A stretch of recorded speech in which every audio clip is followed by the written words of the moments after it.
Hey everyone, don't forget to follow me on these social media platforms to stay up to date with video content along with interacting with me directly on all your favorite topics and discussions via Twitter, Instagram, and Facebook. Thank you, and let's begin. What is going on, Dragon Ball fans? Welcome back to another episode of this week's Dragon Ball Q&A video, where today we have lots of awesome questions to go through, courtesy of your questions having to be posted down below. And before I begin, I do want to let you guys know that each individual question posted onto this video is going to be directly reflected onto you guys, as I would like to know your answers as to each question posted down the comment section below. And of course, if you guys have any questions to ask me of your own, it pertains to Dragon Ball, make sure to go on ahead and drop your questions down the comment section below. And again, if you guys are new to this channel, don't forget to go on ahead and punch that subscribe button and enable all notifications. That way you guys can be notified whenever a Dragon Ball video is posted onto this channel, in conjunction to news, information, updates, and discussions, hashtag notification squad. And the final plug for this video, in case you guys are not subscribed to my second and third channels,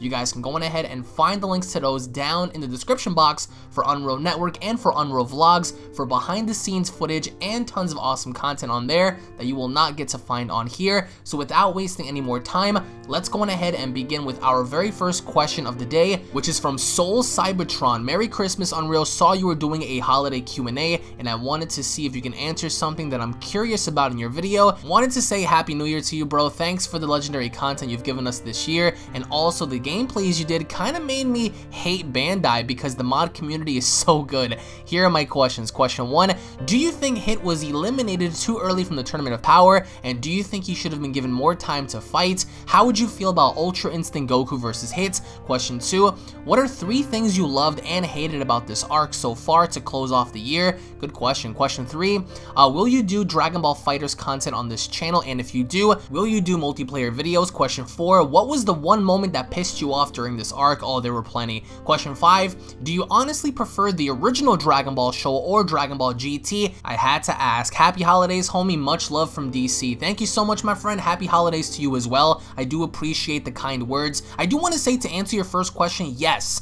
I think Hit was eliminated way too early. I get it. I get what they were trying to do in establishing Jiren in being the only threat that can come about Goku and the other fighters, but at the same time, Hit was somebody that I felt could have provided more in this tournament. But instead of doing that, I felt as if the writers just completely underwhelmed his character. I mean, did they not see what he did during the Champa story? I mean, he literally provided so much interesting content in the idea of time skip, having to execute his time cage, having to do so much, and now it's like he just gets foddered in one episode. I personally felt as if they could have prolonged that battle in the inevitability that, yeah, Jiren was gonna fight Hit at some given point, but at least marinate Hit in allowing him to fight other fighters. For example, a lot of us wanted to see what would happen when Vegeta encounters Hit once more, because judging based on what happened during the Champa arc, we understand that Vegeta is still kind of salty about that. He still doesn't really respect Hit to that degree. We saw Vegeta target Hit early on in the beginning of the Tournament of Power story, as he did. Botamo got in the way, and we never got to see that definitive fight happen. So I felt as if they could have used Hit to fight Vegeta, used Hit to fight Frieza, which would have been amazing, used Hit to fight other people like Topo, for example. They could have done that, but instead, they decided to just feed him to Jiren and pretty much call it a one-shot deal. And I get it to the extent to where Jiren was supposed to be built up as the big badass per se, and as the manga continues to flow, we are going to get more definitive answers as to what happens in the manga, with manga chapter 32, manga chapter 33, manga chapter number 34. So as the months progress, the manga is going to utilize and capitalize on some of these characters a tad bit differently than how we saw in the anime. However, Ultra Instinct Goku versus Hit would have been incredible for one reason, and that's executing Goku's speed with Hit's time skip, and the fact that he can actually improve dramatically during the course of battle. So it would have been very interesting to see just how Ultra Instinct Goku would have fared up against Hit's time cage, for example, because we saw Hit execute his time cage on Jiren, and it worked momentarily until he was able to move freely in breaking past that. So the question is, could Goku have done the same thing, you know? I felt as if getting like a definitive rematch between Goku and Hit would have been great. I still don't count the episode that we saw exactly 1 year ago as a definitive rematch. I think it was complete BS, but I feel as if till this day, he just got wrung out way too quick. And the idea that, think about this for a second, Brienne and Rosie and some of these other fodder fighters outlasted Hit during this tournament. It's actually kind of sad to see. I would have loved and embraced the idea of seeing Hit and Kefla both in the ring at the exact same time, fighting people like, you know, Vegeta and Goku and Gohan and Frieza and Toppo and Dispo, everybody else but Jiren and UI Goku, just to establish the fundamentals of how far the other characters can be pushed before having to confront Jiren. So did I agree with that concept? Absolutely not. I think that the overall writing was poorly done on that end, but at this given point, I mean, there's not really much you can do. But if it was Ultra Instinct Goku versus Hit, Ultra Instinct Goku wins, hands down. I think Ultra Instinct Goku could easily break through Hit's time cage, counter his Toki Tobashi. It would have been a brilliant fight to witness, but by the end of it, I'm gonna have to go with UI Goku on that one. Now, to answer your second question, what are 3 things I loved and hated about this arc? It's kind of hard to say because I already did a video discussing more or less about this, but I'm gonna give you 3 things right from the top of my head. I'm gonna start with the things that I hated. Number 1, I hated how Hit was eliminated way too early. Number 2, I hated the fact that Universe number 9 went before Universe number 2, because I personally do not like Universe number 2 for the life of me. I felt as if the Universe 9 characters, at least the Trio de Danger, they could have provided more for us in the idea of poison being used, Bergamo having to grow in size, things of that nature, but instead we get like this whole lovey-dovey stuff with Brienne and Rosie and some of, you know, her fighters, and it's just kind of sickening to see. So that was something where I felt like, okay, well, what's the point of keeping Brienne around? I get it, I get what she had done, you know, down the line, but at this given point, it's like, why keep her around when the only thing she did the entire time was either fight someone and run away or just blow kisses and run away? It was just really dumb to me. And the last thing that I really hated was how Kefla was eliminated so quickly. I mean, you literally have a Super Saiyan 2 fusion, which even was stated by Piccolo that she could have easily have surpassed Goku's previous god levels prior to using the Ultra Instinct. I would have loved to see Kefla fight other people aside from Goku. And I'll give you some examples. Kefla versus Vegeta, Kefla versus Golden Frieza, which was my, I guess you could say, dream match involving Kefla, is to see Kefla fight Golden Frieza. So those are the 3 things that I would have to say I really despised about this arc. Now, the 3 things I will say I enjoyed was Jiren versus Goku, Hit versus Jiren, and Kefla versus Ultra Instinct Goku. In the idea that Goku, he skid right past her blast, Ultra Instinct Kamehameha, right, you know, right to the face. It was insane. I mean, there are several other things. I mean, there are many other things that I truly did enjoy. I mean, but for the most part, this arc has been so up and down for me, because just as they provide you with decent content, it's like more or less sometimes they hit you with like a load of BS. And I don't know if they're rushing it. I don't know if they're trying to take their time. I have no idea what they're trying to do with specific characters, but I think we can all collectively agree that for the most part, this arc had contained lots of things that literally made no sense. So to answer your third question, abso-freaking-lutely, Dragon Ball FighterZ drops next month on the 26th, so you guys can expect loads of content on this channel for that, including multiplayer videos. Now, to answer your fourth question, what was the one moment that pissed me off during this arc? I would have to say legendary Berserker Kale having to tank Super Saiyan Blue Goku's Kamehameha. I mean, if your opinion's different, let me know down below. But that was something to where I just cried out BS, because I get they were trying to recreate, you know, Broly versus Goku, but her tanking a Super Saiyan Blue Kamehameha was ridiculous. They could have at least had her tank Super Saiyan 1, Super Saiyan 2, hell, even pushing a Super Saiyan 3 Goku's Kamehameha, but definitely not god level Kamehameha. Like, that was ridiculous. That right there really left me salty. So if anything, I would say that was one of the highest moments to where I was like, screw this, man. Now, to answer your final question, and this is a tad bit difficult to say, but I'm gonna have to go with I prefer the original Dragon Ball show over GT, and the reason for that is because Dragon Ball GT had great concepts. It had great executions in the way they were trying to portray certain things, like for example Super Saiyan 4 I think was done right, the baby story was done right, but everything after that, the concepts went out the window, the expectation levels went down the drain. I felt as if the Super 17 story and the Shadow Dragon arc was really dumb, and thus I've always liked the original Dragon Ball show of Goku, Yamcha, Bulma, you know, everyone looking for the Dragon Balls, the original Budokai tournament, which with my favorite, of course, Jackie Chun having to fight Goku and whatnot. I enjoyed the Demon King Piccolo stuff with Goku, but I really enjoyed Jackie Chun fighting, you know, Goku more so than anything else, because it was literally Roshi testing Goku as, you know, disguising himself just to see what, you know, the student had to offer to the master. So I really enjoyed that more so than anything else.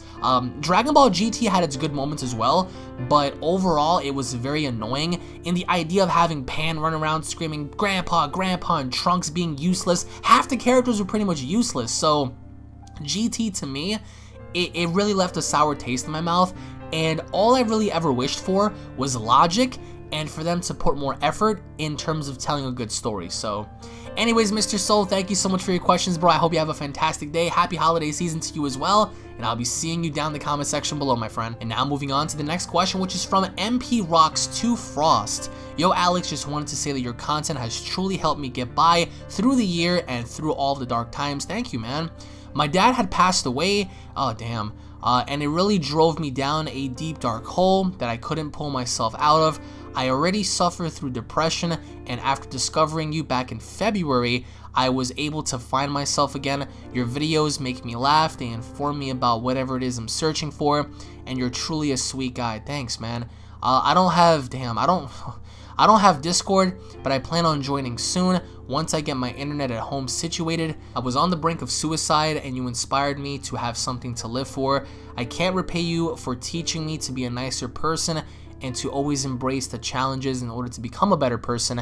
I don't know how you have the time for everything, considering that you're a pro wrestler, but you've always inspired me to pursue my dreams in becoming a web designer. I know this isn't the place for it, but I wanted to let you know, I want to let you know that, but I have one question for Dragon Ball, and that's, do you think Ultra Instinct ought to be Goku's final stop on the road to achieving greater power? Thank you for all you've done for me. Dude, I don't know if you have Twitter. I would like you to hit me up. See that kind of, like, I'm not saying this in like a bad way, like it threw me off, but like it just threw me off because, like, when I get stuff like this, I don't really know how to respond because it's just so overwhelming to me. And I'm gonna get to your question in a second. I just wanted to say thank you so much. I really hope that you do hop on Discord so I can talk to you, or at least hit me up on Twitter. That was personal, and that was, all I can say to that is, man, like, it's stuff like that that inspire me, because believe it or not, you guys, you people inspire me to continue to push forward even through dark times. I go through so much that you guys don't know about. It's an overwhelming feeling sometimes, and I get it, especially losing a loved one, because I lost my dad when I was in the 7th grade. And, you know, just I'm taking care of somebody now. It's reflecting as to what you just said with your dad passing away and just being in a very, you know, dark hole. That's something to where I can definitely relate to, and all I gotta say to that is just hit me up on Discord or Twitter, man, because that was just, I need to talk to you about that. But going back on track to talk about Ultra Instinct, honestly, I don't know how you feel about this, but I think that Ultra Instinct ought to be the be-all end-all. And I know certain people are gonna disagree. Maybe you are, I have no idea. But certain people are gonna disagree and saying, well, it's Dragon Ball. I mean, they're always gonna be bound to find new levels and new transformations. I get that, but what's the point of having Super Saiyan 1, 2, 3, Super Saiyan God anymore? Even to an extent, Super Saiyan Blue, now that you have Ultra Instinct. Ultra Instinct ought to be something to where I truly hope that Goku focuses on more and masters it eventually. If you guys guys feel as if there's transformation fatigue going on? Let me know. If you guys want to see more transformations, let me know, because I know that everyone has a different opinion when it comes down to transformations or power-ups, but for me, I think that Ultra Instinct ought to be the be-all end-all. I firmly believe that there should not be anything else beyond that, because you're only going to give Goku more of a reason to, you know, push himself beyond the powers of a Hakaishin into possibly Angel territory, and I personally don't want to see that. So I do personally think that Ultra Instinct is going to be the final form we see in Dragon Ball Super for Goku and or maybe Vegeta. Anything aside from that will be ridiculous, but I personally would like to see Ultra Instinct be the be-all end-all. If in fact it turns out to be something else beyond that, I don't know how to feel about that, because with this new level of power, they're portraying it as, oh, it's a level that not even the gods can reach. So if Goku can reach that, that ought to be it for him, I think, in my opinion, though. So anyways, Rocks, man, thank you so much for the inspirational statement. As I just said, hit me up on Twitter, bro. I wish you a very happy holiday season to you and your family, and I hope you have a fantastic day, and I hope to speak to you really soon. And now moving on to the next question, which is from Ben. Hey Alex, happy holidays, man. Greetings from DR. Yo, my Dominican Republic crew, man. What's going on, bro? What are you doing for New Year's? I'll be visiting family in Jersey. I'm going to show my cousins your channel since they also like Dragon Ball. Thank you, man. But I was hoping you could feature this onto your Q&A, starting with question number 1. Will we ever see Goku versus Beerus after this arc? Question number 2. Do you think Gohan will achieve Ultra Instinct? Question 3. What do you think about Jiren versus Super Saiyan God, Super Saiyan Vegeta? I don't know if you're mentioning Vegeta for this, or, I mean, Super Saiyan Blue Vegeta versus Jiren? Maybe you're referencing Vegito, but if it's Vegeta, I'll answer that too. Now, thank you for the questions, by the way. To answer your first question, I definitely want to see Beerus fight Goku again. What was the moral point, or what is the point of Beerus being in the show if he's not going to be involved with Goku at any given point? I feel as if Battle of Gods told a narrative to where the mortals still have a long way to go in terms of catching up to the gods. And now fast forward about 4 arcs later, we enter arc number 5, and we see how Goku had just caught up to the gods in terms of learning Ultra Instinct. Now, I think that to put him on a comparative level, eventually they ought to do Goku versus Beerus. And the reason for that is because, number 1, it'll create tension. Number 2, it'll give us an insight as to how Beerus feels about Goku now, if in fact he still deems him worthy of being an adversary per se, and the original dream he had about the Super Saiyan God that he wanted to fight so desperately. Perhaps maybe this entire time, this was the Goku that he dreamt about. Ultra Instinct Goku, you know, Migate no Goku. And I think that eventually we're bound to see them clash one more time, but I don't know if it's going to be as hardcore as it was in Battle of Gods. And I don't know if you guys agree or disagree with me on that, but I just personally feel that Goku versus Beerus would set the tone for more things to come in terms of development from both Beerus and, of course, Goku in terms of their relationship. Mastering UI, executing UI, learning more about UI, aka Ultra Instinct, from Beerus, from Whis. So do I think we're going to see it? I really hope so. Honestly, there's something about this that says no, but in my heart of hearts, I do want to say yes, because I don't want them to prolong the inevitable, and I think the inevitable is going to be Beerus challenging Goku at least one more time. Now, to answer your second question, Gohan achieving Ultra Instinct. I'm sorry, I enjoy Gohan for what he's worth. I think the character is pretty cool, but Gohan will not, I repeat, Gohan will not achieve Ultra Instinct. I don't see Gohan even coming close to achieving any sort of god form, let alone Ultra Instinct. If in fact there is a situation that comes about in the future to where a character sustains massive amount of damage and that triggers them into tapping into that power unexpectedly, that would be so stupid, because so far the concept of how to go into Ultra Instinct is pretty dumb, and the idea that you have to sustain lots of physical damage in order for you to tap back into that, you know, subconsciously. I don't think Gohan would be suitable for that, nor do I think it'll make sense. So do I think he will ultimately achieve Ultra Instinct? No. And to answer your final question, Vegeta versus Jiren.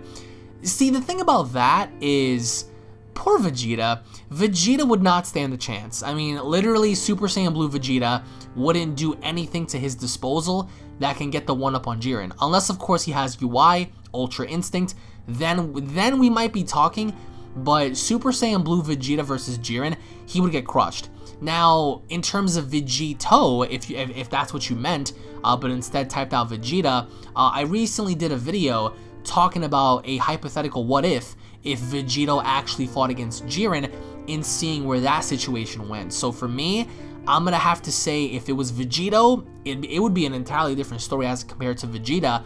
But if it's Vegeta, then Vegeta gets stomped. I love Vegeta. He's the prince of everybody, I think. He's an incredible character, but at the end of the day, SSB Vegeta versus Jiren, it's not even a contest. So anyways, Ben, thank you so much for your questions, and I hope you have a fantastic day and a wonderful holiday season. And once again, guys, I do want to say thank you all so very much for watching this edition of Dragon Ball Q&A. I really hope you guys enjoyed the entire year we've been doing Dragon Ball Q&A videos just based on your questions alone.